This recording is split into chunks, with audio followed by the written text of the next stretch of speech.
At its core, Mafia 2 is a third-person action crime game. It has all the exciting car chases, all the gunfights, and all the melee combat that you'd expect from a game like this. Our target kind of experience was very much things like Goodfellas, Godfather, very kind of adult movies with very serious themes. And for that to happen, we needed the game world to be realistic. Shooting is one of the most important things in the game, and obviously, as we try to be realistic, our weapons are quite lethal. We really wanted to feel like deadly combat. What we don't want is the player sort of rushing enemies and doing things like that, you know. You can only take 2 or 3 shots before you actually die. If someone shoots at you, the first instinct is to get behind some cover. It really feeds into that intense feeling that we really want from the gun combat experience. We spent a lot of time and effort on the cover system because the player will spend a lot of time using it. But you have to be careful because the cover can often be easily destroyed. So if you're hiding behind a fence and it starts to disintegrate, it's time to move elsewhere.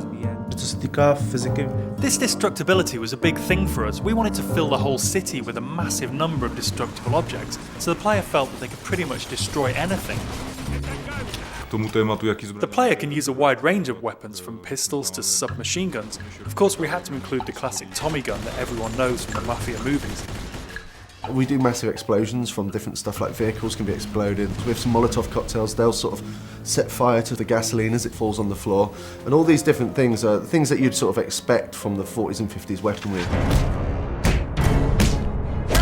Melee combat in the game is a really sort of visceral experience. We wanted it to feel really brutal. So it's a very simple system. Using 2 buttons, you perform these either hard punches or light punches. And then using a combination of these, you perform these finishing moves. And the coolest thing is these finishing moves are sort of context sensitive as to where you are in the world. So if you're stood near the hood of a car, then the player might punch a guy and then sort of smash his head against the hood of the car, which is a really cool thing. The driving model is very realistic. So you drive these things, they really feel like period cars. They feel very heavy, they feel really satisfying when you're driving them around. Once you get familiar with the controls, there's a real skill to doing the handbrake turns, the donuts and the skids in the street.